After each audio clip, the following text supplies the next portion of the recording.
Revenir en ces lieux, ça soulève en moi des vagues émotionnelles. Je ne suis pas insensible à ces endroits-là. C'est difficile d'être en ces lieux. Ça me rappelle le souvenir de mes camarades et de mes amis. C'est en ces lieux, au conseil de l'entente, que Thomas Sankara et ses camarades ont été assassinés le 15 octobre 1987. Alouna Traoré, seul rescapé de cette tragédie humaine, 30 ans après, remet les pieds pour la première fois dans cette salle où tout a pris fin. Nous venions normalement au travail à une rencontre. À l'époque, pour situer un peu le contexte, le 14 octobre 1987, je m'étais rendu à Cotonou pour avoir la littérature, comment eux ils ont fait pour créer leur parti, s'en inspirer pour créer un parti d'avant-garde au Burkina.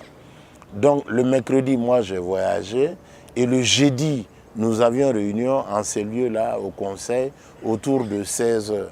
Donc nous sommes venus naturellement à notre rencontre et la dernière personne, maître de cérémonie, c'était le président Feu Thomas Sankara qui arrivait à la dernière minute et à peine est-il arrivé, la réunion devait commencer. Et c'est moi qui avais voyagé, je devais faire un compte rendu de ma mission. À peine j'ai commencé, j'ai quitté Ouaga à temps et voilà des crépitements comme la pluie et puis c'est parti. Le PF dans un sursaut s'est levé, a tiré son survêtement vers le bas et il est sorti de ces lieux-là les mains en l'air. La précision est nécessaire et d'importance. Il est sorti les mains en l'air, comme on l'a vu de coutume dans les films western, et il a été cueilli à froid. Nous étions 7 en réunion, y compris le PF lui-même et moi, et les autres. Moi, j'étais pratiquement le dernier à sortir. Donc la cause peut-être était déjà entendue. Ceux qui venaient avaient fini d'accomplir leur mission. Et moi, je me suis mis avec mes camarades qui avaient déjà reçu des balles. Moi, je n'en ai rien reçu.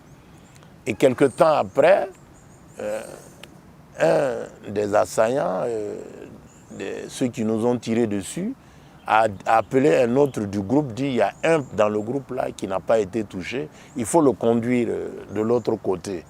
Voilà. Donc moi j'étais surpris, je me suis levé et j'ai suivi cet élément-là. Aux encablures là-bas, j'ai demandé à uriner. Donc j'ai vidé mon corps. Pour moi, je pensais que quelque temps après, c'était mon heure aussi. Cette heure-là n'est toujours pas arrivée. Militant des comités de défense de la Révolution à l'université, Alouna Traoré, comme beaucoup d'autres jeunes, a bénéficié de la confiance du président Thomas Sankara pour officier à la présidence du Faso. Cette rencontre changera le cours de sa vie. Un fait marquant, un jour, il y a un de nos camarades, le camarade de paix à son âme, Kiemde Frédéric, qui était aussi des nôtres le 15 octobre, a fait un mariage. Donc, à cela, à l'époque, je me suis laissé aller un peu aux alcools et ça a été très rapidement rapporté au président. Bon, lundi, nous avions réunion des départementaux. Alcoolisé samedi, je ne pouvais pas être présent à la rencontre. Donc, ce n'est qu'à la réunion du jeudi que je suis revenu au bureau. Mais moi, j'avais oublié que je prétestais d'une maladie qui n'existait pas, une maladie imaginaire. Et la première fois quand j'ai rencontré le président dans les couloirs, il me dit « Mais Alouna, c'est comment, ça va ?» J'ai dit « Oui, ça va. » Et quelque temps après, nous avons eu une rencontre, la réunion des départementaux. C'est à l'occasion que le PF a fait une intervention qui m'a déboussolé, fait bouger les lignes à mon niveau. Il m'a dit, mais vous êtes à la présidence ici des cadres de la République. La révolution compte sur vous pour éclairer. Allez-y, voyez ce qui ne va pas. Dans la révolution, on va apporter des correctifs. On va s'améliorer et servir les masses et le peuple. Vous venez et dans peu de temps, dans 10 ans, les Alouna seront les monopoles, auront le monopole de la boisson frelatée. Et il a passé tout le monde en revue. J'avoue que ce jour-là, ça m'a fait quelque chose. C'était l'étincelle. Moi, je suis du Nord. Au Nord, il y a certaines choses qu'on ne nous dit pas. Ma dignité a été touchée. Mon honneur atteint. Donc, depuis ce jour-là, j'ai arrêté de boire, de fumer et de m'engager résolument. Thomas Sankara, comme tout homme, avait des qualités, mais aussi des défauts. Rares sont les gens que j'ai vus rentrer chez Thomas et qui ne sont pas ressortis heureux. Son verbe est vivant dans le cœur de nous tous qui l'avons connu. Il avait cette capacité, comment on appelle ça, toxique, il était cancérigène. Vous rentrez avec vos idées, vous ressortez avec les idées de Thomas. Il vous convainc par sa sincérité, la force de ses convictions. Et il vous demande par A plus B que c'est comme ça. Et c'est possible. Avec lui, l'impossible n'existe pas. Nous pouvons. Ses plus grands défauts, il y a une de majeures que je retiens. Il empêchait de manger. Il est entouré de petits bourgeois qui aspirent à la bourgeoisie. Des gens voraces. Avec Thomas, ce n'était pas possible. C'était à l'époque, vous voyez, les ministres circulaient en 205 Renault, réduire le train de vie de l'État, c'était ça. Et je pense que l'une des explications majeures du 15 octobre s'expliquerait par la voracité des petits bourgeois. La table est servie, mais il y a un empêcheur qui permet de ne pas manger. Donc, on lui fait sa fête, on l'élimine, et suivez mon regard, 30 ans après, où en sommes-nous?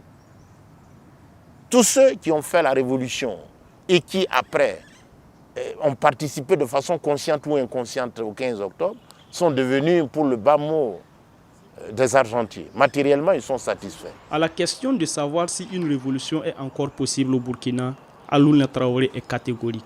Les mêmes causes produisent les mêmes effets. Le peuple aujourd'hui est éveillé, conscient, demande, pose des questions. Comme Che Guevara dit, soyons réalistes, demandons, exigeons l'impossible. Et l'impossible, ce n'est pas exclu. Ce n'est pas exclu. Une révolution n'est pas exclue. Il faut que les dirigeants soient en phase avec le peuple. Prennent des lois adaptées aux circonstances, parce qu'il n'y a pas de loi. Les lois en elles-mêmes ne valent rien. C'est les circonstances qui font la loi. Il n'y a pas de principe, ce sont les événements qui font les principes. Donc de ce point de vue-là, si les dirigeants oublient le peuple se chargera d'eux.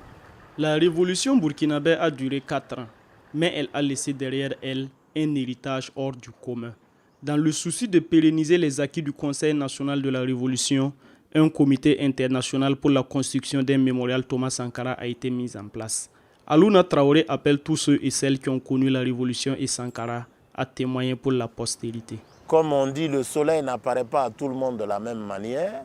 Que les gens, les uns et les autres, surtout la jeunesse consciente, viennent apprendre à l'exemple de Thomas, les idées majeures qui ont fait du Thomas, l'amour du peuple, pour qu'on finisse avec les théories obscurantistes sur la pauvreté et la misère. Un pays peuplé d'hommes. Le Burkina Faso, pour la petite histoire, est un pays d'hommes, au vrai sens du terme. Depuis l'esclavage, la coloniale, le néocolonialisme, ce pays-là est un pays d'hommes. D'hommes avec grand H, avec tous les attributs. Suivez mon regard, c'est inadmissible qu'au pays de Thomas, on amène 150-200 personnes pour attraper 2 lièvres. Je parle des terroristes. C'est inimaginable. Donc, c'est des questions actuelles. Le mémorial parlera de la bravoure, de l'audace, de la ténacité de Thomas. Quelqu'un a dit un jour, buvez du vin parce que vous ne savez pas d'où vous venez. Et puis, faites de la vie une fête parce que vous ne savez pas où vous allez. Donc, point de peur. Si vous avez connu Thomas en bien, en positif, en tout, venez témoigner pour la postérité. Parce qu'au tribunal de l'histoire, comme Ibrahima Kaké, un grand historien de l'Afrique, a dit, tous les témoins ont la parole. Droit Libre TV, la web télé 100% droits humains, 100% liberté d'expression.